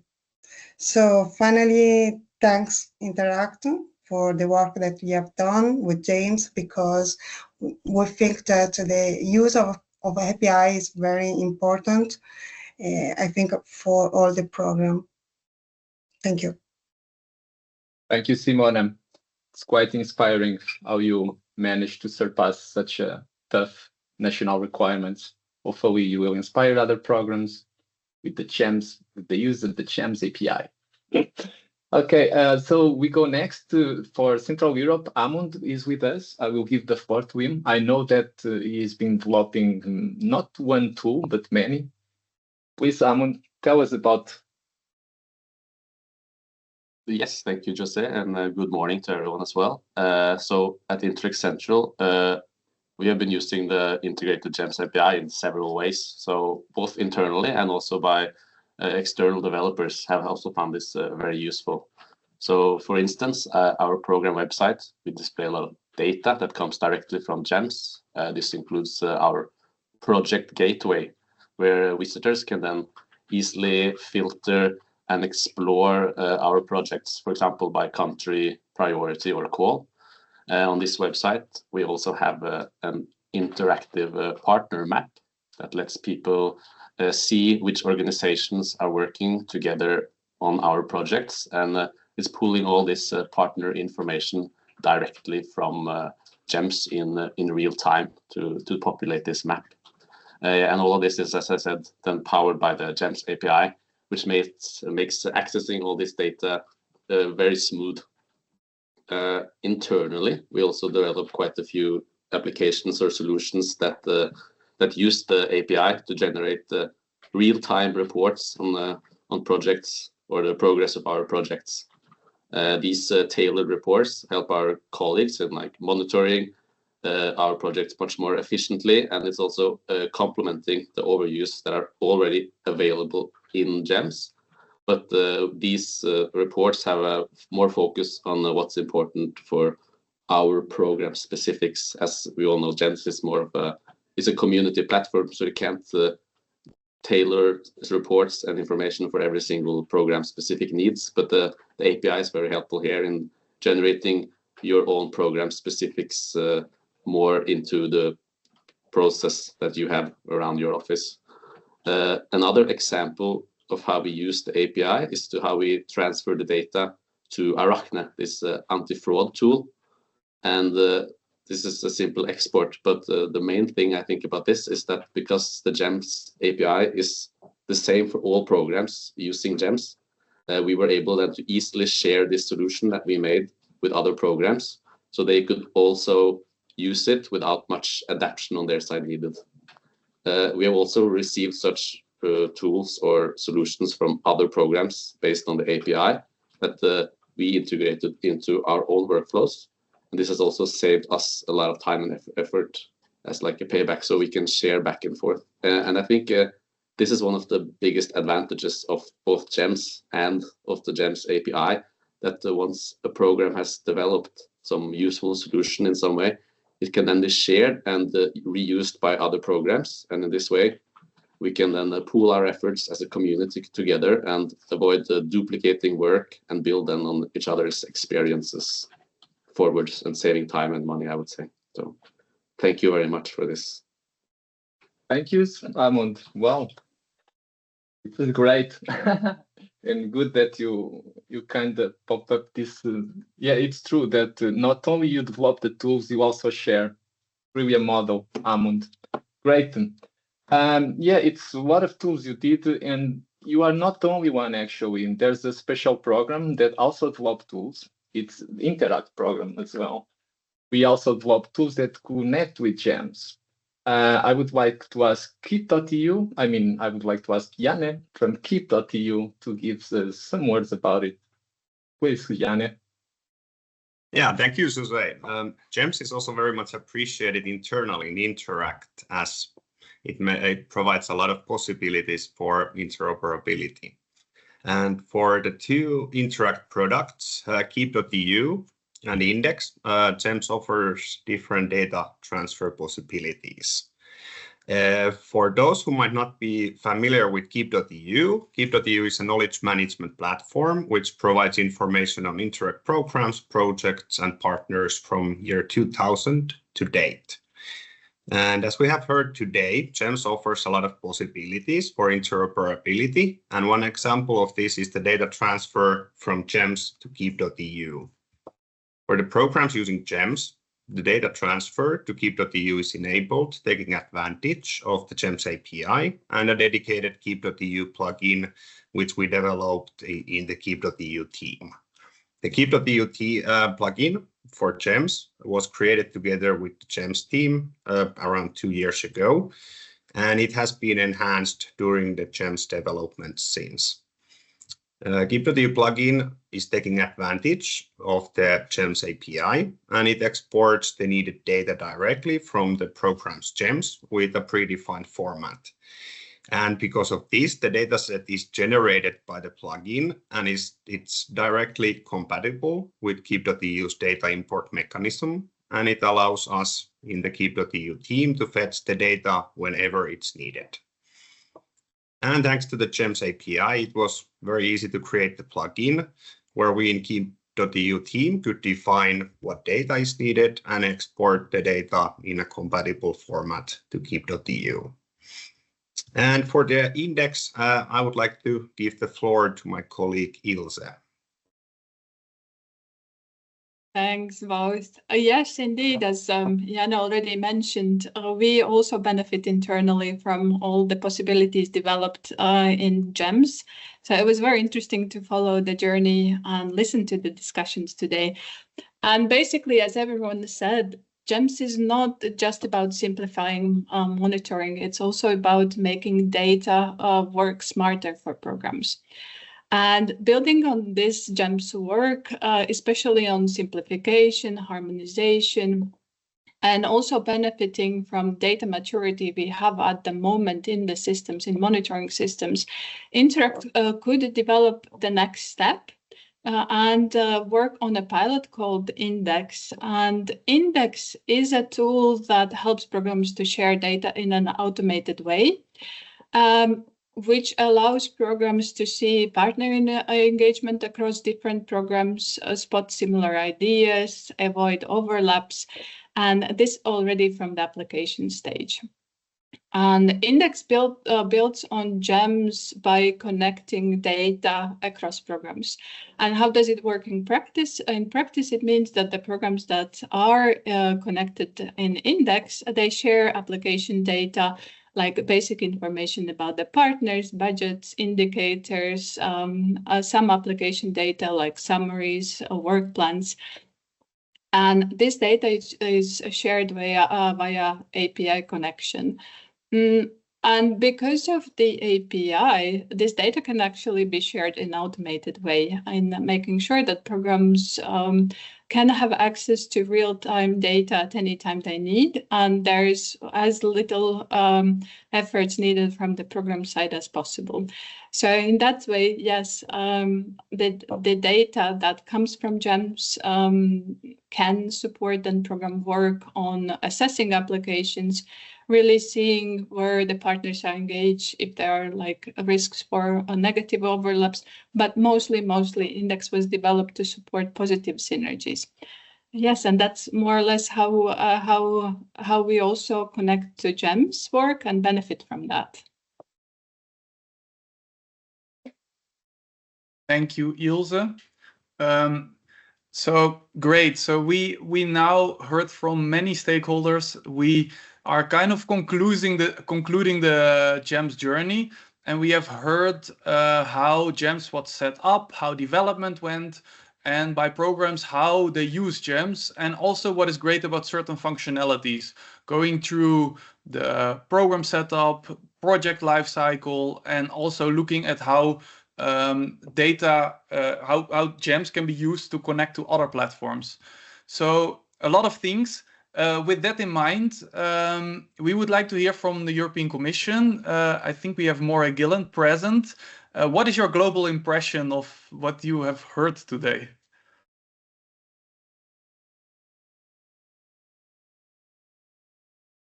Yes, good afternoon, everyone. It's 12:01 here in Belgium, so afternoon has arrived. What I wanted to say was that for me, Jems is a classic example of two specific elements. One is the art of the possible, and one is that it's a classic example of how the European Union functions. And what do I mean by these two? Well, I'll try and explain. I assume most of us here are very convinced about the benefits and added value that Jems has brought, otherwise you wouldn't be here. But if so many people are convinced by such a system, why not simply make this a requirement in the regulations and make it obligatory for everybody and impose it from the top down? And this is the point that I mean about how the EU functions. Creating such a regulatory requirement would simply have been politically impossible. Getting all 27 member states and the European Parliament to accept such an obligation in regulations was simply not a political reality. Now, that's not to say that the idea wasn't floated. There were some countries that talked about even trying to create a single IT system for the whole of cohesion policy. Don't worry, we're not going to ask Interreg to do that. So, but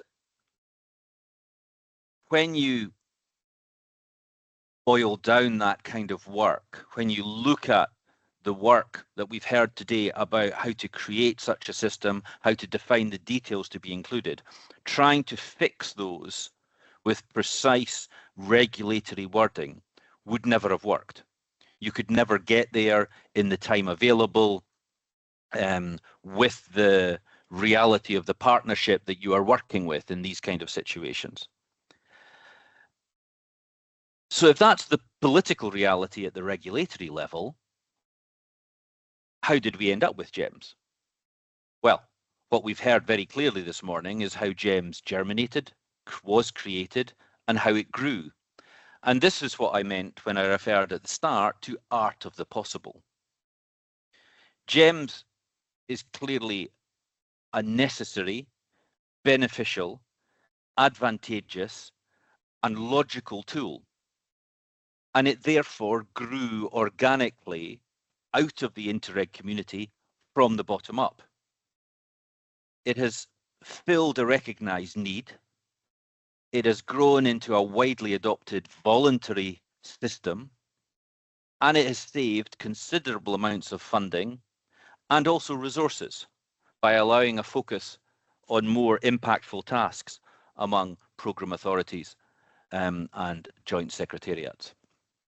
In fact, if you will allow me to misquote Jeff Goldblum from Jurassic Park, Interreg finds a way. Now, I wanted also to add just a couple of words about what comes next. Now, I was going to say that's not an easy question at this stage of the budgetary cycle, but actually it's a very easy question at this stage of the budgetary cycle because everybody's asking what comes next. What's difficult is providing an answer to that question at this stage in the process. Very limited parts of the Commission are hard at work putting together the next multi-annual budget of the EU and the future regulations. And that reference to very limited parts of the Commission does not include me. So you know pretty much as much as I do. You will probably all have seen the Commission's roadmap communication last month, which spoke about the idea of a plan for each country with key reforms and investments, focusing on joint priorities, including promoting economic, social and territorial cohesion. What I can say on top of that is that there is recognition within the Commission of the unique nature of Interreg, and that therefore covering Interreg in such single country plans would not be a logical approach. From our own side, in DG Regional and Urban Policy, we very much see the rationale and the importance of continuity in how Interreg functions. Multi-country programmes need time to grow together, to develop their partnerships, to develop the necessary trust at the working level, both programme and project, that delivers successful results. You can't develop such partnership, you can't develop such trust by making too many changes to systems and procedures and structures every 7 years. So hopefully most of you will be happy with that starting point, and we will simply have to wait for the summer in order to see what all of this means in detail. What is clear to me is that Interact is a vital and necessary component of the Interreg universe. And Jems is, if you will excuse the dreadful pun, one of the jewels in the crown. More seriously, Jems tells a clear story of successful cooperation, and that is exactly what we need at this kind of uncertain point of transition. Positive, successful stories that show how much we can achieve together as opposed to alone. And it's important to underline that such examples should not just be drawn from more classical, traditional projects. This type of project, if you like, a behind-the-scenes project to a certain extent, which delivers significant added value across a wide range of projects across the entirety of the European Union, is exactly the type of added value project that certainly I was looking for when we invented the idea of operations of strategic importance for the new regulations, that we can talk about layering up the added value that comes from this type of dedicated, committed, long-term work. So very simply from my side, in conclusion, I would like to thank all of our Interact colleagues for leading this work and driving it forward. And I would like to thank all of you from the Interreg program community for making it the success it so clearly is. Thank you very much. Great. Thank you very much, More, for this inspirational speech. Yeah, we also talked with the programs a little bit about the future. We tried in principle to make Jems as future-proof as we could, also using this agile methodology. And we hope that it can also be used in the future if the regulation doesn't change too much, but let's see what it brings. Yeah, we had also talked with the monitoring system network and with the user group, so basically representing all Interreg programs. And yeah, long story short, both groups kind of indicated that they see in the future also Jems as a great product and ideally would have it continued in the future in the same setting. Yeah, programs even that are not using it are learning from it and are using it as an example, and we are working continuously together to make this happen. And Jems is of course also not stopping, so maybe José, you could say a few words that what is happening now, even though that Jems, the development has ended, we are still going on. Yes, thank you, Peter. Yeah, not much to say, but to remind maybe, because Ivan and so we already said, of course, in our stakeholders know programs that the Jems journey is not over, right? We are somehow commemorating, but it's not over. Not looking to the future, but being present now. In the now, we are in maintenance phase. It's this long-term phase until 2029, or maybe beyond, in the spirit of goodwill, taking a bit of the words from Moray, the European spirit of helping each other. We will also have our best effort to support always, even beyond 2029, I believe, as we do now for EMS still, somehow. Yeah, maybe a reminder that even in the long term, we Interact, I would say, and talking on behalf of Interact, we will do our best to keep also the network alive, because after all, Jems, sometimes we tend to focus much on software, but Jems is much more than that. It's a really valuable network, more than what you can do in the software. It's also knowledgeable about how you surpass things with process offline of any software, things that you cannot have you cannot find in the manual of some software. Yeah, that was it, and I look forward for the for the next time I will see you, which will be the user group. Now I'm talking to the programs. It will happen in September. They know about it. I don't know if Ivana wants to say some words. If not, because we are kind of improvising right now. Thank you from our side. Yeah. Yeah, all right. So I will say, I wish I could say thank you one by one to each of you, but I will then do it now. Very improvised, a big thank you to everyone, to all stakeholders. This was a great journey, and I hope your day will be great as this journey has been. So see you again. Bye.